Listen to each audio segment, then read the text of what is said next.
Good morning, evening, or night, wherever you are. Welcome to WHAM today. Take a deep breath, clear your mind, and let's drift through the whispers of today's world, one quiet thought at a time. As we wrap up Friday, 4th July 2025, let's see what stories are unfolding around us. The United States faces a complex economic landscape with ongoing tariff negotiations with the EU and a looming July 9 deadline that carries the risk of a no-deal outcome. President Trump's budget bill, intended to boost manufacturing and defense, has sparked debate due to potential cuts to Medicaid and green energy, and projected increases to the U.S. deficit by $3.30 trillion and debt per family by $425,000. Ray Dalio has warned of potential big, painful disruptions without fiscal adjustments, which could undermine the dollar's reliability.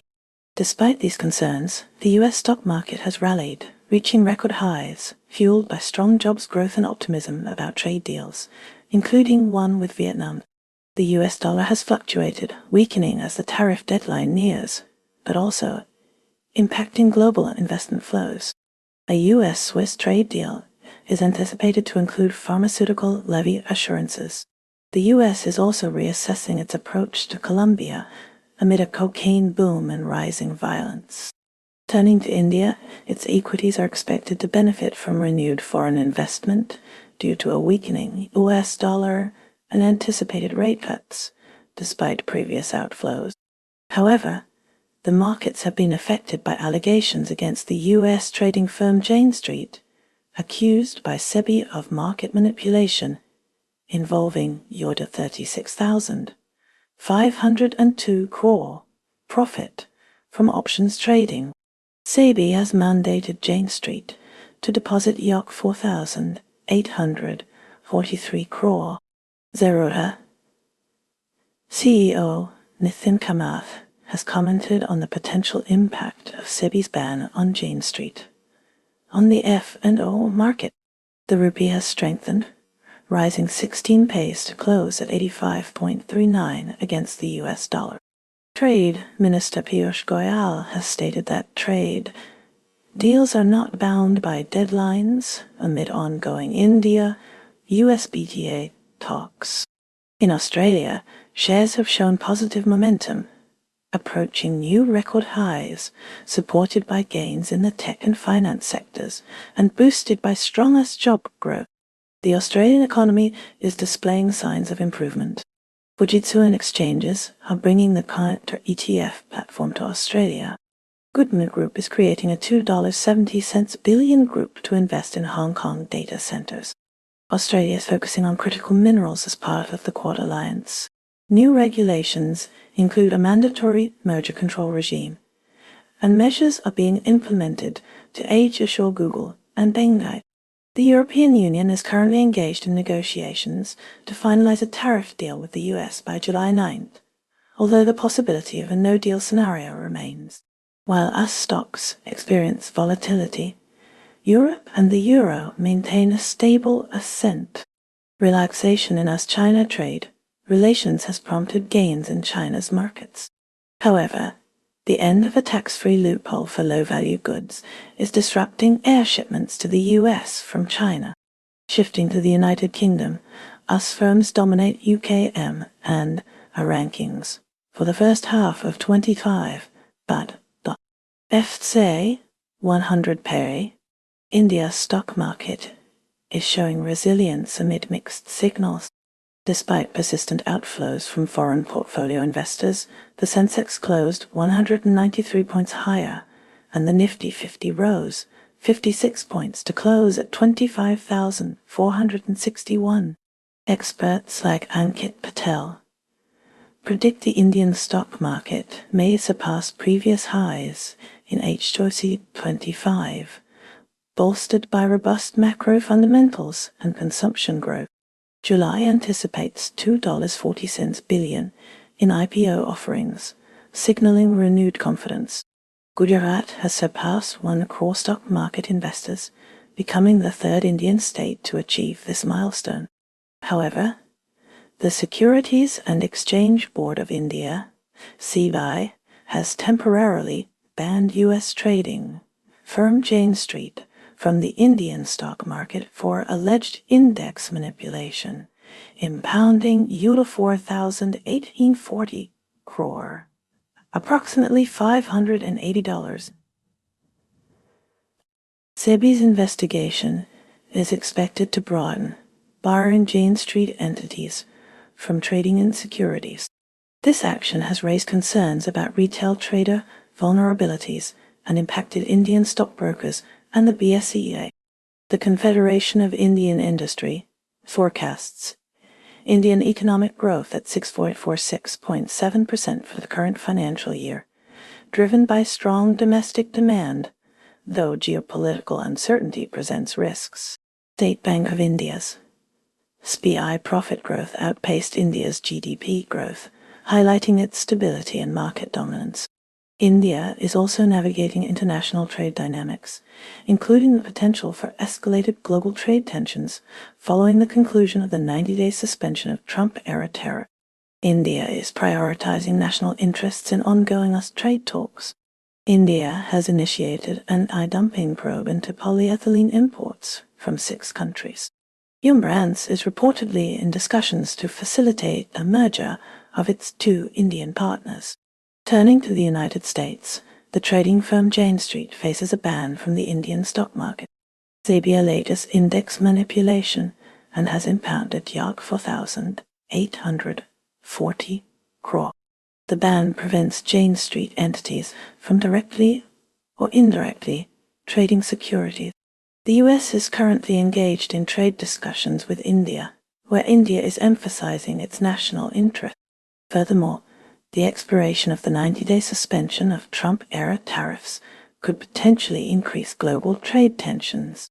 Russia launched an air attack on Kyiv after Vladimir Putin and Donald Trump spoke by phone.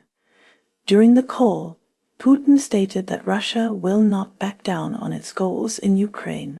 According to Dutch intelligence services, Russia's use of chemical weapons against Ukraine is reportedly widespread and increasing. Foreign Minister Sergei Lavrov stated that Russia will not accept a Ukraine deal without security guarantees.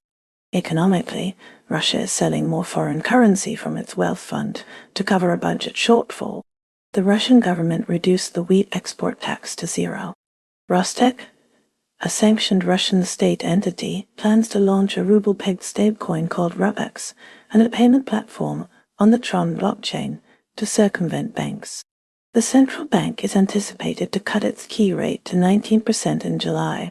In international relations, Russia became the first nation to formally recognize the Taliban government in Afghanistan. Amid rising tensions, Russian propaganda outlet Sputnik ceased operations in Azerbaijan, and Russia urged Azerbaijan to repair relations with Moscow. Additionally, the leader of the Moscow region's Azerbaijani diaspora was stripped of Russian citizenship. In domestic policy, the Russian government added 14-year-olds to its list of terrorists and extremists, adding to a series of deaths among Russian executives. An oil tycoon linked to a former KGB spy died after falling from a luxury apartment.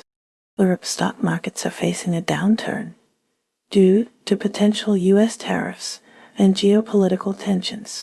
Bank of America and JP Morgan strategists predict sideways or declining movement for European stocks. Amendments to Trump's tax bill offer some respite to European renewable energy firms. These firms are struggling with funding, competition from China, and potential tariffs. The EU pharmaceutical sector is calling for a European Nasdaq to boost biotech innovation. The European IPO market is suffering due to tariffs and geopolitical uncertainties. Banks and mining stocks are contributing to the decline in European shares. United Kingdom. The UK is grappling with threats to its status as a global investment centre, highlighted by London's IPO fundraising reaching its lowest point in 3 decades.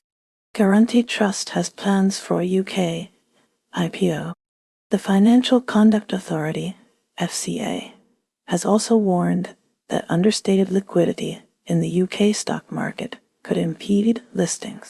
Domestic fiscal anxieties and an impending tariff deadline have contributed to drops in share value. Telecom, household goods, and car companies have been particularly affected, with the stock market closing slightly down. The government is launching an initiative called PESES, designed to revitalize the UK's startup exit market. In other economic developments, the UK has struck a deal to resume fuel deliveries from the Lindsey refinery. Further expanding its presence, Marula Mining is establishing UK subsidiaries as part of a corporate restructuring.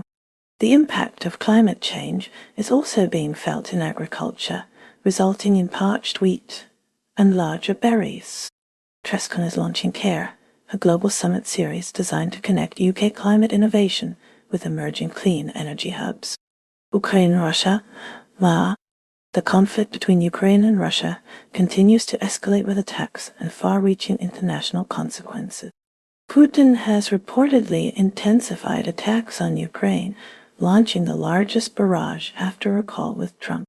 Poland accuses Putin of mocking Trump's peace efforts. Zelensky has condemned a cynical Russian attack. Kyiv launched one of its deepest drone strikes into Russia, damaging power infrastructure in Sergiev Posad, near Moscow. Meanwhile, the U.S. has reportedly halted weapons shipments to Ukraine. Japan's trade negotiations with the U.S. have hit a snag, primarily because of unresolved issues concerning automobile and rice tariffs, leading to President Trump's open discontent. These stalled tariff discussions have contributed to static trading on the Tokyo stock market. Despite this, Japan's Nikkei index has experienced fluctuating results, achieving minor gains at times, but ultimately ending a 3-week period of continuous growth. The number of individual shareholders in Japan reached an all-time high in fiscal year 2024, signaling a rise in shareholder engagement, with shareholders becoming more active in annual general meetings, AGMs, and in some instances successfully removing management. Japan's government pension investment fund, GPF, which manages assets worth $1.70 trillion, is expanding its environmental, social, and governance (ESG) investments, even as other institutions reduce theirs, and it reported profits of 1.7 trillion yen in fiscal year 2024.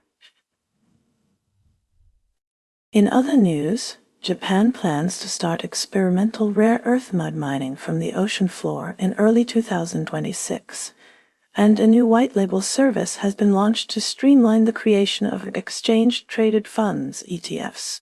Elevator Service also completed a repurchase of treasury shares.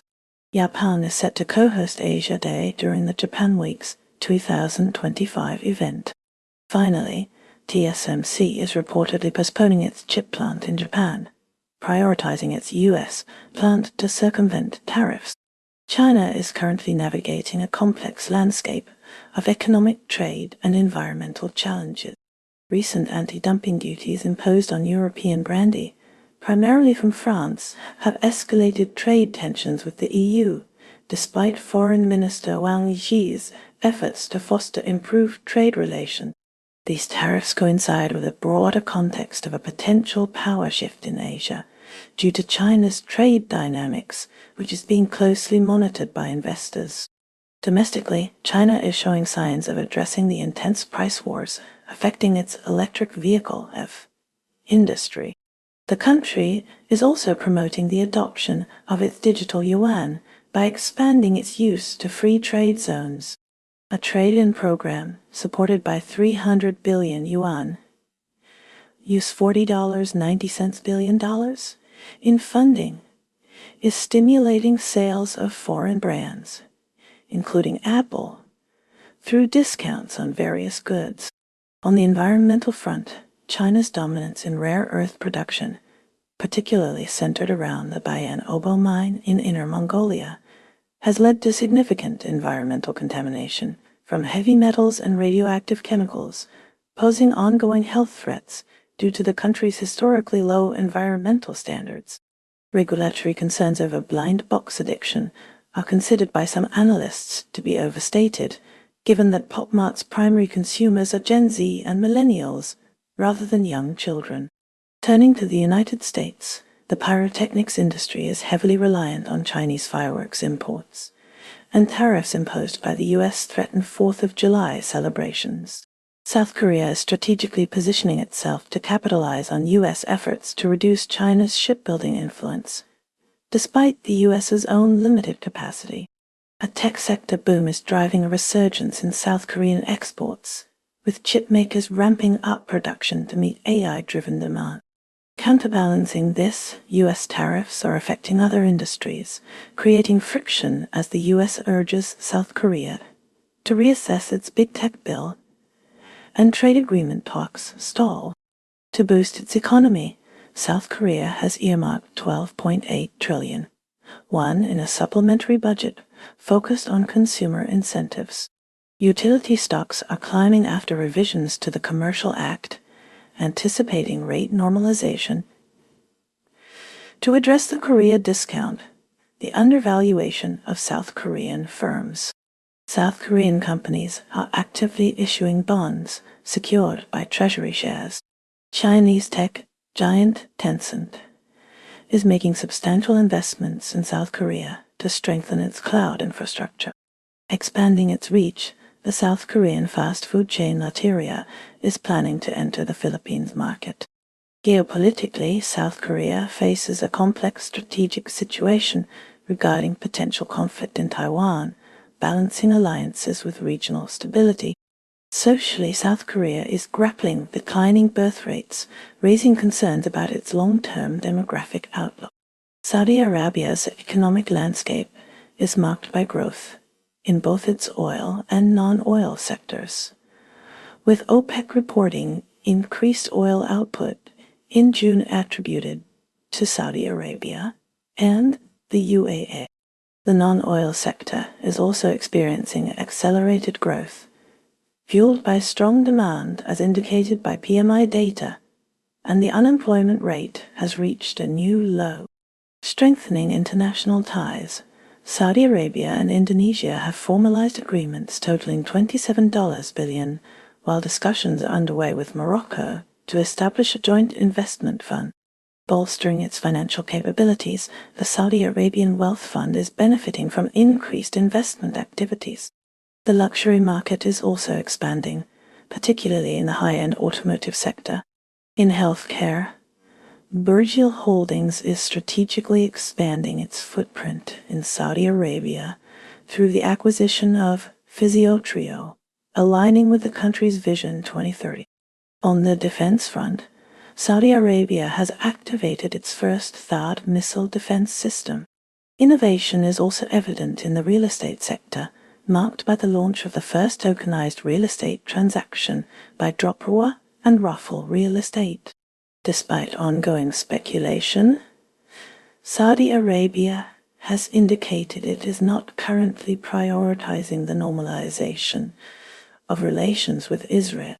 The United States is currently under economic scrutiny regarding its trade deal with Vietnam, with analysts closely examining the possibility of Chinese goods being funneled through Vietnam to bypass U.S. tariffs. Following this trade agreement, Vietnam experienced a surge in its stock market, reaching peaks unseen in over 3 years. Canada's stock market continues its upward trajectory, with the S&P TSX Composite closing with a 0.01% gain and marking a record-setting weekly performance. Scotiabank strategists are optimistic, citing increasing global demand for Canadian products. H&R is currently exploring a potential sale. Cargoyer Inc. is being noted for its dominant position, holding what is considered a near monopoly in Canada's air cargo market. Despite anxiety surrounding a possible U.S. recession, investment experts are pointing to opportunities within the Canadian stock market.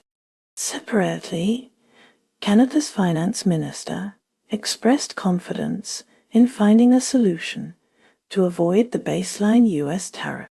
Shifting focus to Hong Kong, Christopher Hui-Ching-Yu is on a global promotional tour.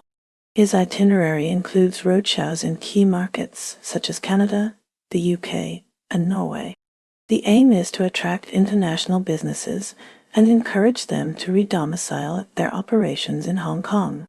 South Africa's bond market is currently experiencing a rally, fueled by rapidly declining inflation expectations. Simultaneously, the South African rand has been facing downward pressure, largely due to recent updates concerning U.S. bills and tariffs.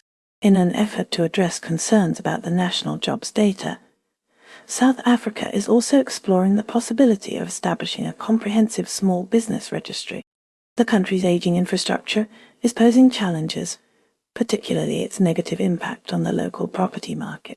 Politically, Johannesburg has a new council speaker, Margaret Arnolds, who was recently elected. Meanwhile, in the automotive sector, Toyota South Africa maintains its strong market dominance, with sales figures through June 2025 confirming its leading position. Turning to Nigeria, Guaranty Trust Holding Company, GLC, has achieved a significant milestone, becoming the first financial services institution in West Africa to have its ordinary shares officially listed and traded on the London Stock Exchange. Singapore has been focused on strengthening its financial security and pandemic response capability. The Monetary Authority of Singapore, MAS, has taken decisive action, penalizing 9 banks and financial institutions, including UBS and Citi, due to their involvement in a major 2023 money laundering case involving over $3 billion US dollars. In addition to policing financial crime, Singapore is investing heavily in training programs aimed at cultivating skilled pandemic trackers for the Asia-Pacific region. Singapore's evolving cryptocurrency regulations include lifting the ban on kimchi bonds. Shifting to Hong Kong, the region is positioning itself as a cryptocurrency hub, potentially benefiting from Singapore's stricter regulations. However, Sumitomo Mitsui Trust Bank's departure from Hong Kong indicates a broader shift in the Asia-Pacific banking sector, where Singapore is increasingly becoming a leading financial center. Asian markets presented a mixed picture, swayed by investor reactions to U.S. President Donald Trump's tariff measures and expectations surrounding Federal Reserve move. This uncertainty contributed to a weaker dollar. Investment firms like Investment explored opportunities using strategies such as Asian contrarian plays to capitalize on tariff-affected markets. Societe Generale projected a continued de-dollarization trend, suggesting that Trump's tariffs undermined the dollar's reserve currency status, making Asian assets more attractive.